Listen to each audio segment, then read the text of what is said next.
attention là, les 11 vaut le lieu. Par contre, les gars, vous dressez dans des sens différents là. Remonte là.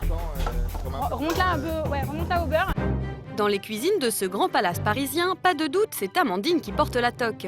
Chef adjointe à seulement 32 ans, elle dirige avec poigne une brigade de 40 cuisiniers, dont 37 hommes. Une poigne qui n'exclut pas quelques grammes de tendresse. Maman, t'as fait voir au niveau de... Ah, il m'appelle maman, hein, faut que vous sachiez.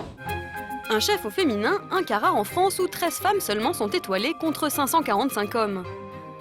Ah, il y a une légitimité aussi quand on n'arrive pas comme ça du jour au lendemain à diriger les gars, quoi. C'est aussi, ils savent qu'on leur donne des ordres parce qu'on a les compétences aussi pour le faire. Hein. Il manque des herbes là, hein, Jean-Claude. J'ai pas le cerfeuil, j'ai pas la petite herbe magique là. Des compétences qu'Amandine a acquises dans l'ombre des plus grands, de Jean-François Piège à Yannick Aleno. Mais elle compte bien à son tour imposer son style et son nom, alors après le service, elle reste au fourneau. Ça va, Titi? Ça va, chef? Avec Titi, son commis, la jeune femme s'entraîne tous les soirs depuis des semaines. En effet, dans quelques jours, elle sera la première femme à participer au plus célèbre concours de cuisine international, le Bocuse d'Or. Aujourd'hui, c'est un des concours les plus importants au monde et peut-être le numéro 1. C'est un concours qui est vraiment élevé, qui demande énormément de maîtrise, beaucoup de technique. Et quand Joël Robuchon, président du jury, parle de technique, comprenez orfèvrerie, comme en attestent les assiettes du gagnant 2011. Un niveau d'excellence auquel jusqu'à présent seuls les hommes se frottaient.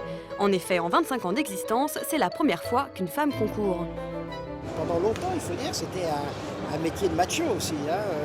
Les hommes, dès qu'il y avait une femme, étaient très durs avec elle. C'était un métier autrefois qui était quand même assez difficile physiquement. Moi, j'ai commencé dans le métier, il fallait porter le charbon, des poids, des rondeaux, enfin en cuivre qui étaient très lourds, hein, 30, 40, 50 kilos.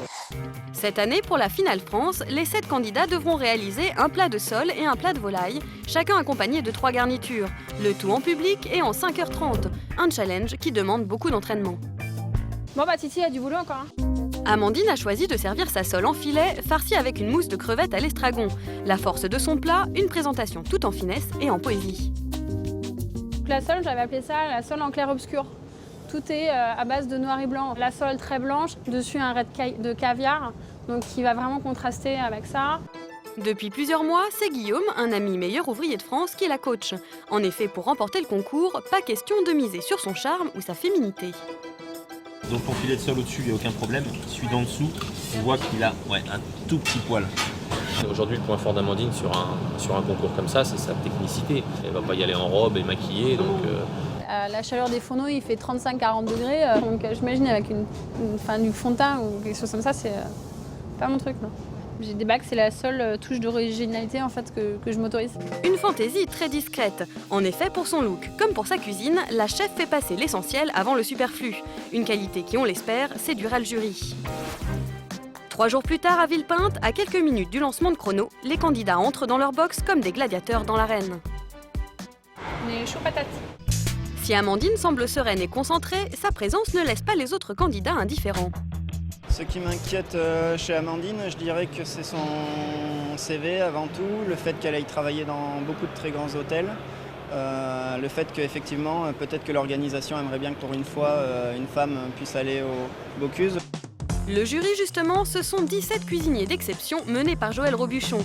Tous étoilés ou meilleurs ouvriers de France, mais surtout tous des hommes. Pourtant pour eux, Amandine est une candidate comme les autres.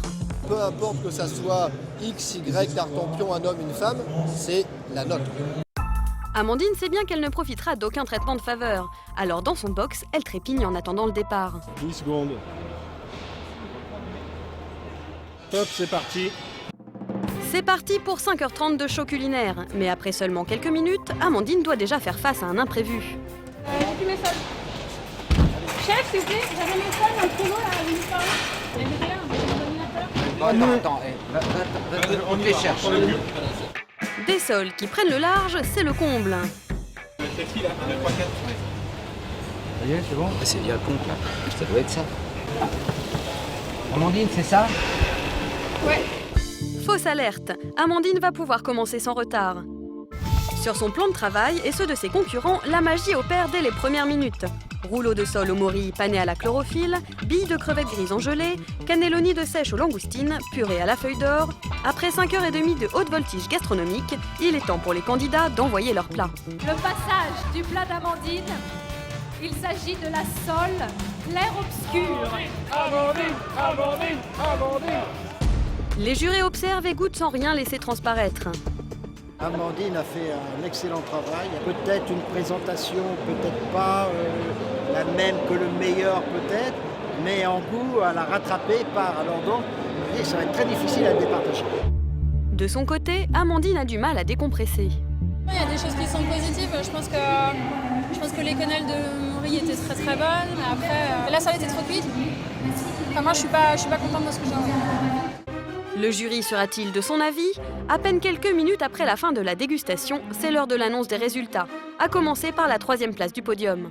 Demoiselle. Amandine chez nous. Félicitations Amandine.